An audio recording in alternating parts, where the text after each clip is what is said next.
क्या आपने कभी सोचा है कि मुक्ति कैसी दिखती है? क्या वह केवल किताबों में लिखी कोई कल्पना है या यह जीवन में जीने योग्य एक वास्तविक अनुभव है? आज हम अष्टावक्र गीता के 4 गहरे सूत्रों को एक साथ लेंगे। क्यों? क्योंकि ये चारों सूत्र मिलकर मुक्त जीवन का पूरा चित्र खींच देते हैं। एक ऐसा जीवन जहां न सुख है, न दुख, न कोई बंधन है, न मुक्ति की खोज, जहां न सम्मान का आकर्षण है, न अपमान का बोझ, और जहां मृत्यु भी उतनी ही सहज है जितना जीवन। इन 4 सूत्रों को अलग अलग समझना संभव है, लेकिन जब हम इन्हें एक साथ देखते हैं तो यह एक संपूर्ण संदेश देते हैं कि सच्ची मुक्ति कैसी होती है और मुक्त व्यक्ति वास्तव में कैसे जीता है। तो आइए इस अद्भुत यात्रा की शुरुआत करें और जानें कि इन सूत्रों में छिपा हुआ वह रहस्य क्या है जो जीवन को पूरी तरह बदलने में सक्षम है। सबसे पहले हम इन श्लोकों का संक्षेप में अर्थ जान लेते हैं। उसके बाद हम इनकी चारों की एक साथ व्याख्या करेंगे और एक एक बिंदु को जानने का प्रयास करेंगे। तो सबसे पहले श्लोक का अर्थ कह रहे हैं अष्टावक्र, ज्ञानी न सुखी होता है न दुखी, न वह विरक्त होता है न आसक्त, न वह मुक्ति चाहता है न उसे प्राप्त मानता है, न वह स्मृति में उलझता है न भविष्य में, वह न प्रशंसा से प्रसन्न होता है न अपमान से दुखी, न मृत्यु से डरता है न जीवन को पकड़े रहता है, वह बस अपने स्वभाव में स्थित शांत और पूर्ण होता है। चलिए जाने इसकी गहराई को। देखिए, मनुष्य का जीवन सामान्यतः 2 ध्रुवों के बीच झूलता रहता है, सुख दुख, आसक्ति वैराग्य, सफलता असफलता।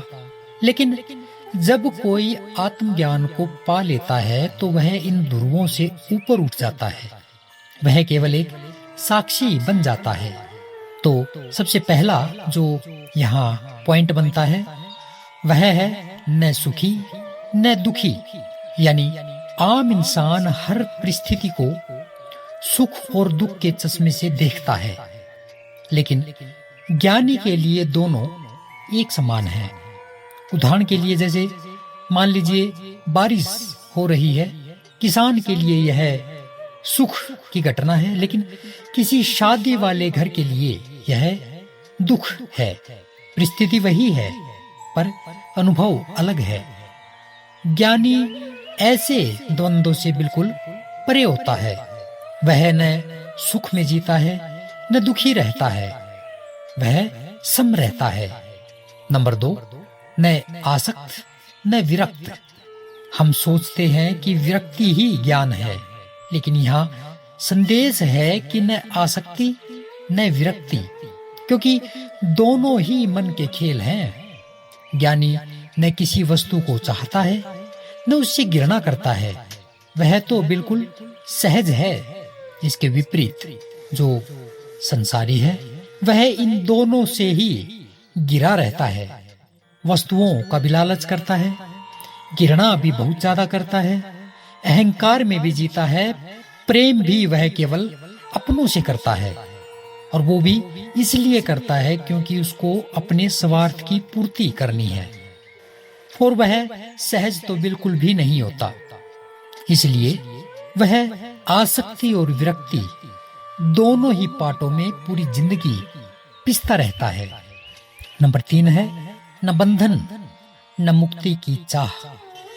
साधारण साधक मुक्ति की तलाश में रहता है, लेकिन जिसने स्वयं को जान लिया उसे मुक्ति पाने की भी आवश्यकता नहीं है। जैसे सूरज को रोशनी पाने की चाह नहीं होती, वह स्वयं प्रकाश है। नंबर 4 है जीवन और मृत्यु के पार। देखिए, मृत्यु का भय किसी नहीं है, सभी को मृत्यु का भय है, और जीवन का मोह भी उतना ही है। लेकिन ज्ञानी न तो जीवन को पकड़ता है और न ही मृत्यु से डरता है। उसके लिए दोनों केवल घटनाएं हैं। जैसे नींद आती है और जाती है, वैसे ही जीवन आता है और चला जाता है। उदाहरण से देखें, जैसे एक बीज, उसको अनुकूल परिस्थितियां मिली तो उससे अंकुर फूटा, और उसका जो खोल है, सबसे पहले वह खोल ही नष्ट हो जाता है और वह पौधा जीवन की ऊंचाइयों को छूता है। फिर उसमें भी फल फूल आते हैं। यही फल फूल फिर से जमीन में गिरते हैं और फिर से एक नया पौधा खड़ा हो जाता है, जबकि पुराना पौधा जिससे ये सब बीज फूल आए थे, वह धीरे धीरे नष्ट हो जाता है, मृत्यु को प्राप्त हो जाता है। ठीक ऐसे ही मनुष्य का जीवन है। वह जन्मता है, अपना बचपन जीता है, किशोरावस्था जीता है, प्रौढ़ होता है और अपने बीज यानी अपने पुत्र पुत्री पैदा करता है और अंत में मर जाता है। फिर यही खेल उसके पुत्र और पुत्री खेलते हैं। वे भी इस प्रक्रिया को आगे ऐसे ही दोहराते चले जाते हैं और जीवन नष्ट हो जाता है। लेकिन कभी भी इस मृत्यु के डर से बाहर नहीं निकल पाता। प्रज्ञानी ऐसे भय से सदा दूर रहता है, केवल घटना के रूप में इसको देखता है। मृत्यु आई और जीवन चला गया, इसमें क्या नया है? अगला पॉइंट है प्रशंसा और निंदा में समान रहना। आम मनुष्य का मन सबसे ज्यादा प्रभावित होता है प्रशंसा और निंदा से। यदि कोई तारीफ करे तो हम खिल जाते हैं और आलोचना करे तो टूट जाते हैं। ज्ञानी इन दोनों को एक समान देखता है। वह जानता है कि ये सब दूसरों की धारणाएं हैं, उसका स्वयं का सत्य नहीं। इसलिए एक सच्चा योगी, एक सच्चा संत प्रशंसा और निंदा इन दोनों में ही एक समान रहता है। अगला बिंदु है कर्म और अकर्म का। देखिए, ज्ञानी न तो अतीत की भूलों में फंसता है, न भविष्य की योजनाओं में उलझता है। वह वर्तमान में स्थिर रहता है। उसके लिए हर क्षण पूर्ण है। उदाहरण से इसको समझेंगे। मान लीजिए एक शांत झील है, उसमें पत्थर डालो तो लहरें उठती हैं, लेकिन थोड़ी देर बाद फिर से वह शांत हो जाती है। आम इंसान मन की लहरों में बह जाता है। सुख दुख, प्रशंसा निंदा, जीवन मृत्यु आदि। लेकिन ज्ञानी झील के तल की तरह स्थिर हो जाता है, हमेशा शांत, हमेशा गहराई में। तो दोस्तों, अंत में केवल इतना ही कहना चाहूंगा।